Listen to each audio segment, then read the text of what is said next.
Another internal sign could be you've become very apathetic to change. You have no interest in the company that you're working for.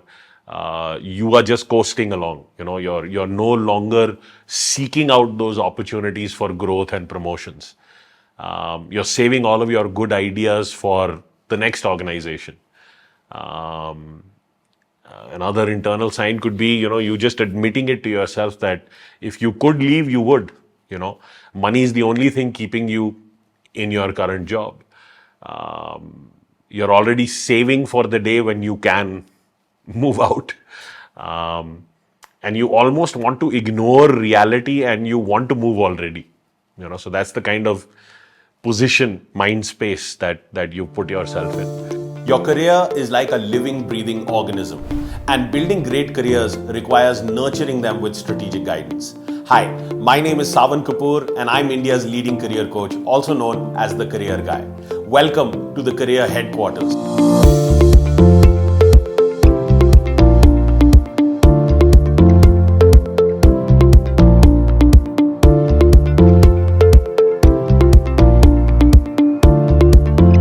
Most comprehensive career podcast on the internet, where I will bring you groundbreaking insights on everything career related. Whether you're seeking a career abroad or wanting to switch industries, whether you are entry level or a mid-career professional or a senior leader, I have seen it all. As an award-winning CEO of one of the largest and most profitable beverage alcohol companies, my career spanned 3 continents, multiple industries, and provided me with an accelerated roadmap to the very top. So if you want to build an exceptional career and 3x your paycheck, this podcast is for you.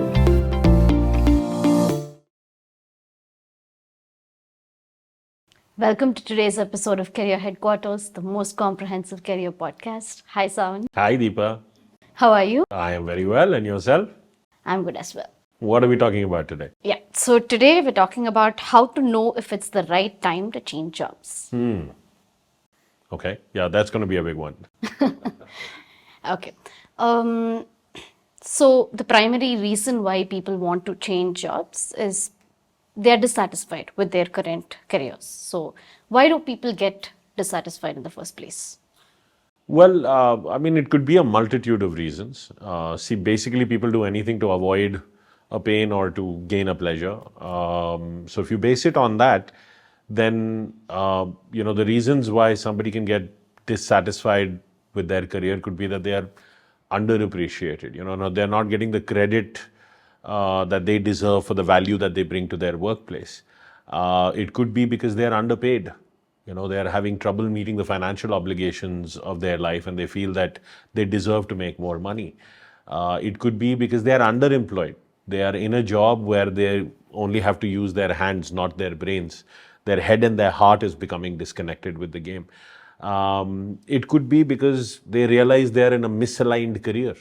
They got into this particular career stream or this particular career choice out of parental pressure or people pressure or peer pressure. I remember IT was such a hot field at one point that everybody wanted to push their sons and daughters into information technology. So, and this has an impact 10 years into your career because you've been hopping along moderate, mediocrely, and then you realize this is not something that you really wanted to do. So people don't quit jobs. They quit the situation. And, a situation could be anything. It could be a very harsh boss, someone who's rather unreasonable or difficult, because your boss is going to be either your biggest supporter or, the biggest roadblock in your way, especially early on in your career. So, if you're working with somebody who feels threatened by you or insecure by you, it's not going to work. It could be because of a very political climate in the office. And right now I can see that workplace politics has been on the rise. Also because as we come out of the pandemic, there is a hybrid work model. So people are spending only some part of their time physically in the office. The rest of it remains virtual. So, the politics of the environment could be another reason for dissatisfaction. It could be because there is no clarity with regard to your role, or, there is no clear roadmap for you to be able to grow your career. And it could be something as dark as inappropriate behavior in the workplace. So, there could be a multitude of reasons that cause that dissatisfaction in the first place. And knowing what reason is upsetting you is important, because then only will you be able to deploy the right strategies to fix that problem. All right. So you've spoken about an employee's perspective. What does the company need to provide in order to attract the best talent? Well, if you want to get the best of the best, well, of course, you have to pay them really well. You have to appreciate them. And it must be sincere. I mean, appreciation is an exchange for the value that they brought, the results that they produced.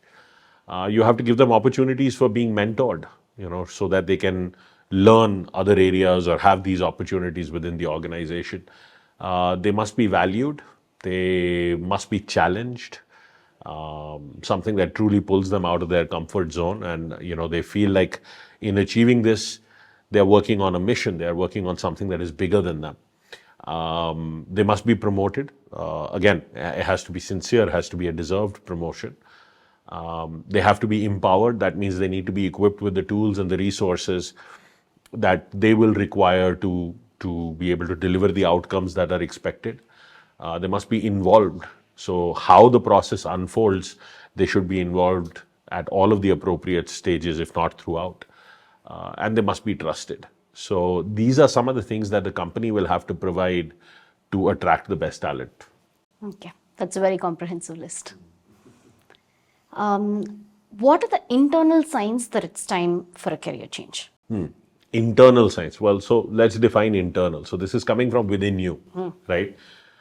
Some indication at a physical or physiological or psychological level that it's time to move.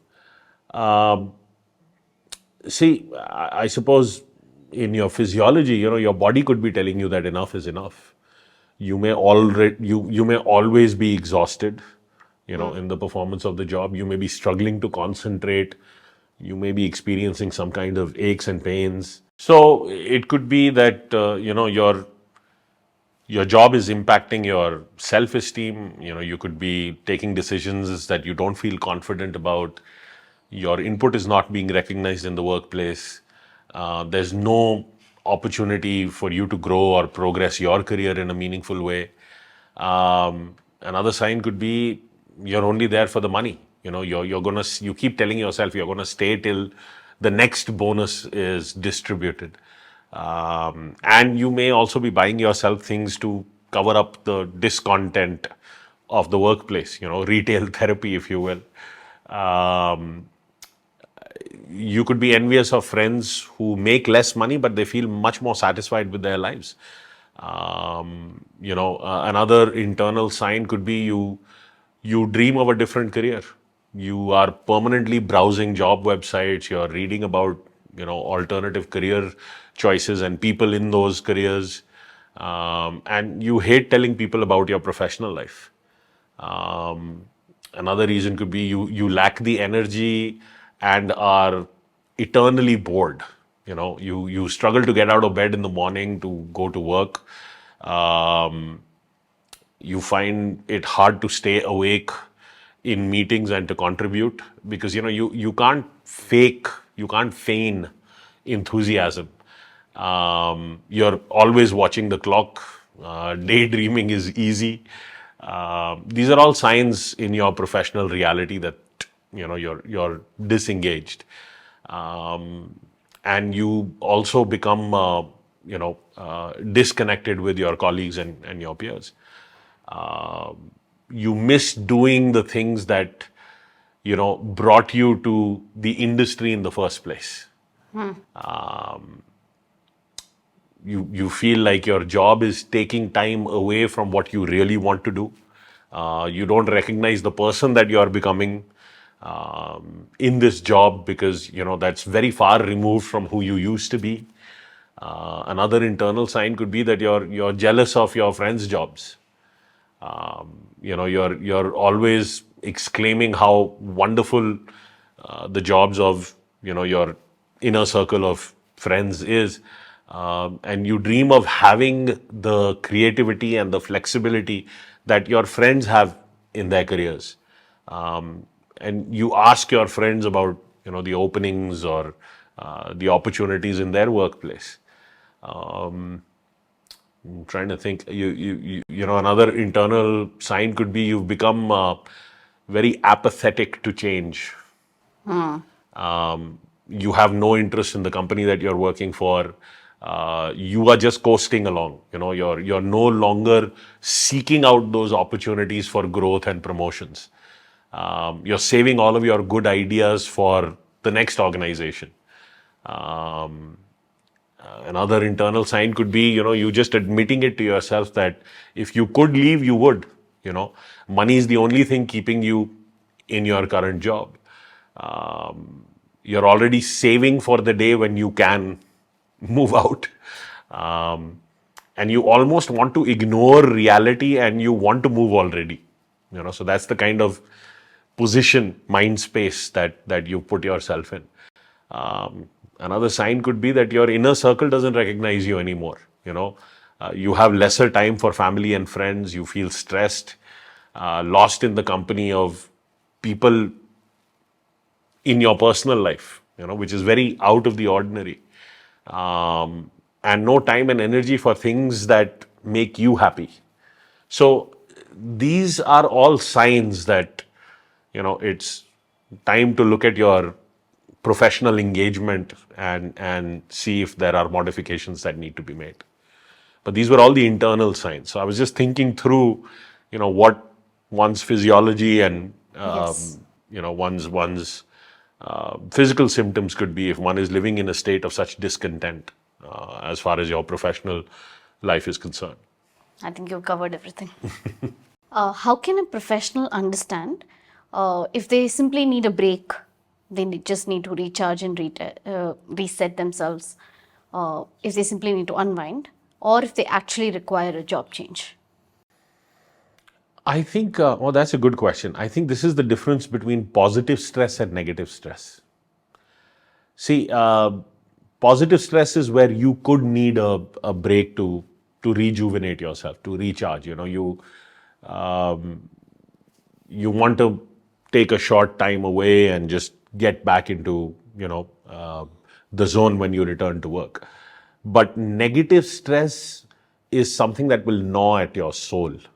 It'll eat away at your soul. It's like a tumor in the background. So it's something, if you know how to look inside you, you will immediately know if this is positive stress or negative stress. Because positive stress leads to feelings of resilience, leads to feelings of confidence. It shows you that you're capable of doing extraordinary things. Whereas negative stress causes aging, causes weakness in your immune system, burnout, mental tension. Negative stress will not allow you to connect with any joy in any area of your life. So the simple barometer of understanding, is it a time for a change or is it just a break, is the difference between positive and negative stress. Because, if it's just a recharge break, if it's just some rest and relaxation you need, you're going to look forward to coming back from that break. The break served a purpose and then you're excited about getting back into, the purpose and the everyday grind. Whereas if it's a time to make a more permanent change and you've not attended to it, you're going to dread coming back. Nothing about you is going to want to return to work. And it's going to be deeper than just leaving a beautiful hill station. Nobody wants to come away from the beach or the mountains or wherever they like to, go away for a break. But it's going to be much harder than that, because that you're getting back to something that's a bottomless well. You're just going to be falling. So I think that would be the best way to ascertain if it's just a little time away or is this something that you need to do something more permanently about. All right. So everyone knows the importance of the role passion plays in career growth and how it's important to be passionate about the work that you're doing. So how can professionals understand what they're passionate about? I think the world is really obsessed with discovering their passion. And I don't think it's so much that you discover your passion. It's not like, some amazing coincidence are going to happen to you in your life, and suddenly you're going to be awakened one day where you will know, oh, I am passionate about accounts, or I am passionate about, coding. I don't think it works that way. I think you grow into your passion. So the idea is to try and test a lot, especially early on, so that you can really identify with things where you want to take it to the next level. And the road to career development is paved with personal development. In fact, I think the road to development in any area of your life is paved with personal development. So this self-knowledge, this self-awareness is very critical. And, there's a Japanese concept known as the concept of the ikigai that helps you understand your purpose. And the idea there is to answer 4 questions. What do you love to do? What are you good at? What the world needs? And what you can be paid for. Now, the challenge is you have to find one answer to all 4 questions. And as simple as these questions are, this is a very frustrating exercise if not done with the context and the understanding of how it is to be attempted. And it can also change over time. It can change over. The ikigai is relatively stable. An ikigai will only change when you have achieved a very high standard of realization in that particular area or discipline. But otherwise, it's relatively stable. So this is what helps you understand why do you get out of bed each morning. And then, based on that, you're able to develop goals. You're able to say, okay, in 6 months from now, this is where I want to be. In 1 year from now, this is where I want to be with regard to my purpose or with regard to this discipline or area that I've identified. And you also have to align how you're going to give time to making progress on that front, because everything is going to be fighting for your time. Your personal life, your professional life, the boss needs you, the wife needs you, the husband needs you, the parents need you, the in-laws need you, the children need you, your neighbors want to hang out with you, you have a social life, you need some time for yourself. So all of this is going to be fighting for a limited resource that is your time. So when it comes time to take your son to a tuition, and at the same time you have an opportunity to view this online course, what are you going to prioritize, right? So the idea is to create clarity in what gets your time and what doesn't get your time. And when you achieve this congruence between your purpose, the progress that you want to make, and how you're going to spend your time, it really is a very powerful anchor in creating tremendous progress in your life. You spend 6 months of life that way, and you will be ahead by 10 years. You will make 10 years worth of progress, because it all comes down to understanding what your highest priorities are. See, when you're working on things that are your highest priorities, you don't need external motivation. Motivation is an immediate symptom. It's an immediate feedback that you're not aligned with something that is most important to you. Because when it is most important to you, a kid doesn't need to be reminded to have fun and play video games, right? They are naturally attuned to playing video games. They can play for 8 hours till the mom or the dad is saying, now please, no more screen time. So, that's the idea here. Try, experiment a lot, especially early on in your career. In fact, that is the first stage of your career's development, where you're in that aspirational stage. You're trying to understand what it is that you want to spend your time doing, because all of your waking hours are going to be spent in this particular activity. And you may land up spending more time at work than you do with your family.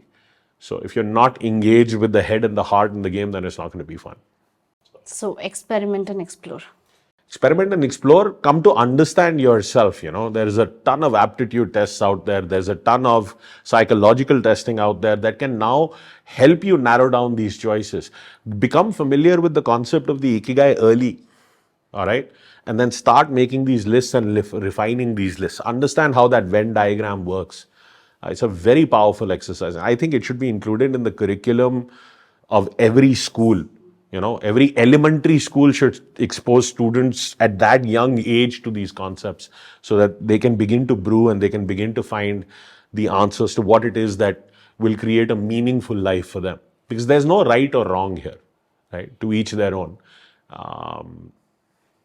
So that would be my answer. All right. I think it has been a very clear and concise episode. Thank Great. you. See you in the next one. See you. Thank you for listening to this episode of the Career Headquarters, the most comprehensive career podcast dedicated to building exceptional careers. If you enjoyed this conversation, please share this with someone you think would benefit from the ideas and the insights shared on this episode. Don't forget to subscribe to the show on Spotify, Apple, Google, Overcast, Castro, or Breaker. If you want to learn more about building an extraordinary career for yourself, I invite you to come attend my free Power Up Your Career live workshop. In this workshop, I will teach you the step-by-step process of landing your dream job in less than 90 days. The link to register is in the description below, and I will see you live at the workshop.